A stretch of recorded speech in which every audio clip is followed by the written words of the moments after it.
नमस्कार। आज इस वीडियो में हम डिस्कस करेंगे उत्तरी अमेरिका के लोहा और इस्पात उद्योग की।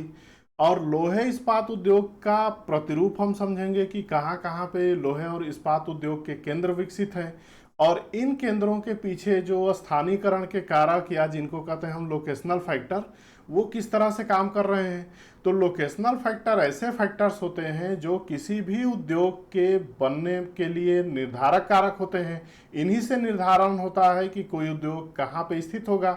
और लोहे और इस्पात उद्योग के लिए ये और ही ज़्यादा महत्वपूर्ण है, क्योंकि लोहे इस्पात में जो भी कच्चे पदार्थ होते हैं वो कच्चे पदार्थ काफ़ी ज़्यादा भारी होते हैं और जो फाइनल प्रोडक्ट होता है उनकी तुलना में हल्का होता है। तो इसलिए लोहे इस्पात के उद्योग, इनकी प्रवृत्ति होती है कच्चे पदार्थों के क्षेत्रों में स्थापित होने की। तो कच्चे पदार्थ सबसे महत्वपूर्ण कारक हैं स्थानीयकरण के लिए। कच्चे पदार्थों के अलावा श्रम की उपलब्धता, श्रम के साथ परिवहन, परिवहन के बाद पूंजी, तकनीक का स्तर, बाजार और साथ ही साथ एग्लोमरेशन ऑफ इकोनॉमीज या जिसको पैमाने की बचतें कहते हैं कि उद्योगों में एक ही जगह पे संकेंद्रित होने की प्रवृत्ति पाई जाती है, तो उससे उनकी लागत में कमी आती है। तो ये सारे फैक्टर्स हैं स्थानीयकरण के कारकों के अंतर्गत।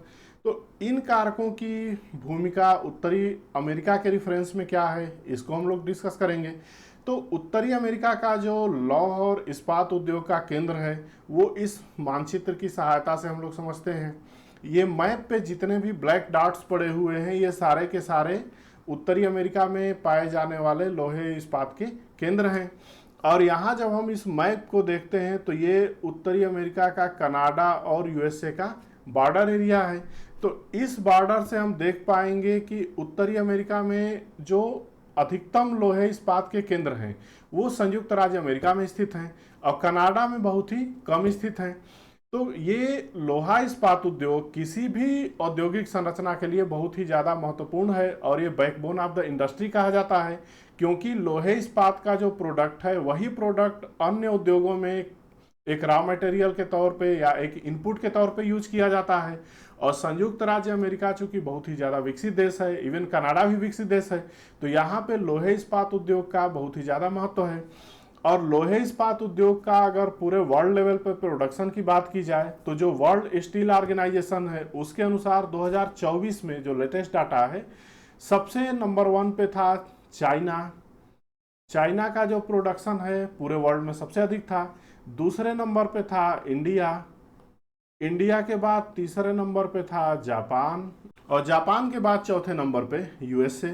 तो संयुक्त राज्य अमेरिका का पूरे वर्ल्ड में चौथा स्थान है और कनाडा का जो स्थान है वो पूरे वर्ल्ड में 16 था। तो इन दोनों ही देशों में लौह और इस्पात उद्योग काफ़ी ज़्यादा महत्वपूर्ण है। तो इस मैप पे हम देखते हैं तो इससे पैटर्न पता चलता है कि कनाडा में ये उद्योग बहुत ही कम जगहों पे है, जबकि संयुक्त राज्य अमेरिका में ये बहुत ही डेवलप्ड अवस्था में है। कनाडा में जो लौह इस्पात उद्योग के केंद्र हैं तो ओंटेरियो झील यहाँ पे है। ओंटेरियो झील के पश्चिम में एरिया है हैमिल्टन। यह हैमिल्टन पूरे कनाडा में सबसे महत्वपूर्ण केंद्र है लोहे और इस्पात के उत्पादन का और इसको कनाडा का बर्मिंघम कहा जाता है, हैमिल्टन को। हैमिल्टन के अलावा ओंटेरियो प्रांत में एक और प्लेस है यहाँ पे। इस प्लेस का नाम है Saint Sault Marie. Saint Sault Marie की स्थिति लेक ह्यूरन और लेक सुपीरियर के बीचों बीच है और यहाँ पे एक रैपिड है जिसको सू कैनाल के द्वारा मेंटेन किया गया है। ये सेंट साल्ट मैरी भी लौह इस्पात उद्योग का एक प्रमुख केंद्र है कनाडा का। अब जो तीसरा केंद्र है नोवा स्कोशिया में। नोवा स्कोशिया का जो केंद्र है इसका नाम है सिडनी और ये ऑस्ट्रेलिया वाले सिडनी से ये अलग है। ये सिडनी क्षेत्र लोहा इस्पात का उत्पादन करता है। तो ये कनाडा के 3 प्रमुख क्षेत्र हैं जिसमें सबसे ज़्यादा जो महत्वपूर्ण क्षेत्र है वो हैमिल्टन है। अब कनाडा के बाद जब संयुक्त राज्य अमेरिका की बात करते हैं तो संयुक्त राज्य अमेरिका में मुख्यतया आयरन और स्टील प्रोडक्शन के 6 सेंटर हैं। इसमें जो सबसे पहला सेंटर है वो है पिट्सबर्ग यांगस्टाउन का क्षेत्र, वो यहाँ पे है। पिट्सबर्ग यांगस्टाउन के बाद गैरी शिकागो का क्षेत्र वो यहाँ पे है, मिशिगन झील के दक्षिणी भाग में।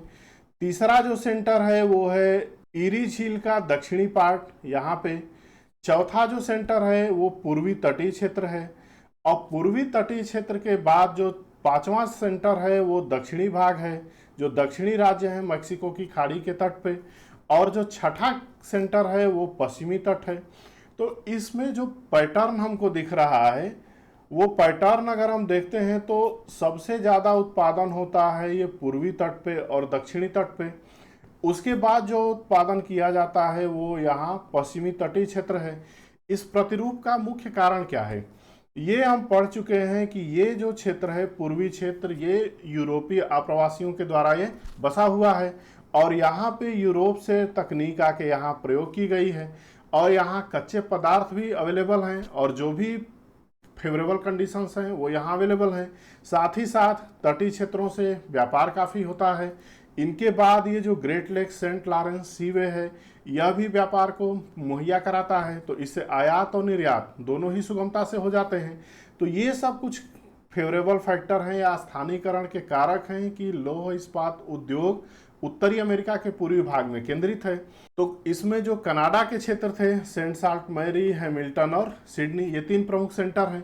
लेकिन जब उत्तरी अमेरिका में संयुक्त राज्य अमेरिका की बात करते हैं, तो संयुक्त राज्य अमेरिका में कुल 6 क्षेत्रों में जो पहला क्षेत्र है पिट्सबर्ग और यंगस्टाउन का क्षेत्र, ये हम देख सकते हैं इस मैप पे। यहाँ पे पिट्सबर्ग है और यहाँ पे यंगस्टाउन है।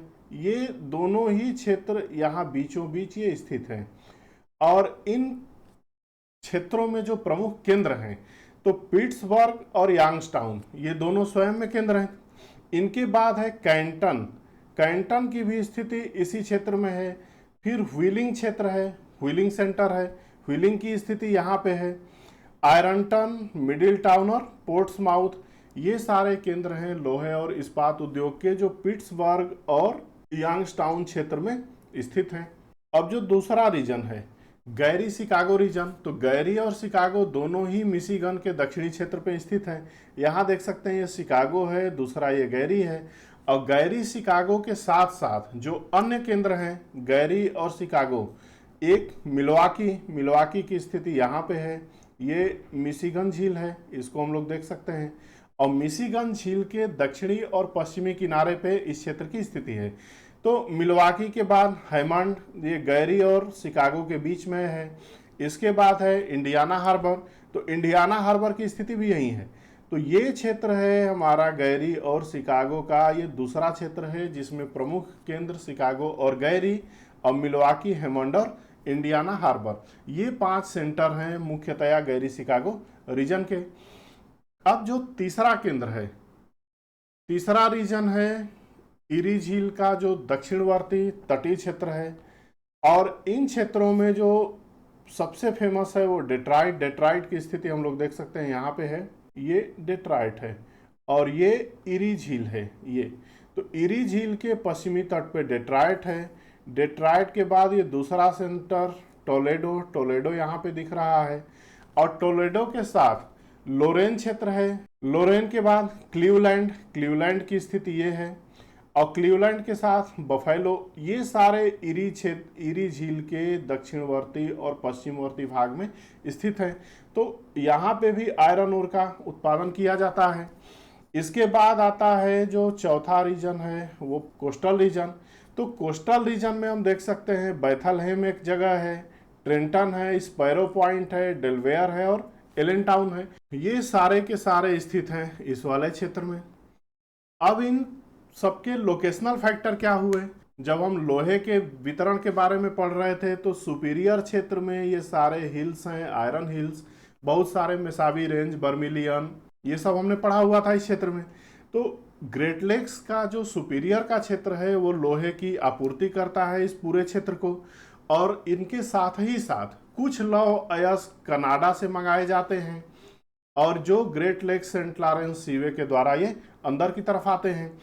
कोयला अपलेशियन क्षेत्र है, ये पूरा हमारा अपलेशियन का क्षेत्र है, और इस अपलेशियन क्षेत्र में लोहा और कोयला दोनों की स्थिति मिलती है। और साथ ही साथ जो यहाँ पे फॉल लाइन है, इसके बारे में हम लोग काफ़ी डिस्कस कर चुके हैं। इस फॉल लाइन पे बहुत सारे जल विद्युत के सेंटर्स हैं, तो इन जल विद्युत केंद्रों से ऊर्जा की आपूर्ति की जाती है इन क्षेत्रों में, और ये क्षेत्र एक दूसरे से जल मार्ग के द्वारा, रेलवे के द्वारा, सड़क परिवहन के द्वारा जुड़े हुए हैं और ये औद्योगिक क्षेत्र हैं, काफ़ी घनी आबादी के क्षेत्र हैं जिससे श्रम की भी आपूर्ति होती है। और लोहा इस्पात उद्योग का जो आउटपुट है, जो उत्पाद है, उसकी बहुत ज़्यादा डिमांड होती है इन क्षेत्रों में।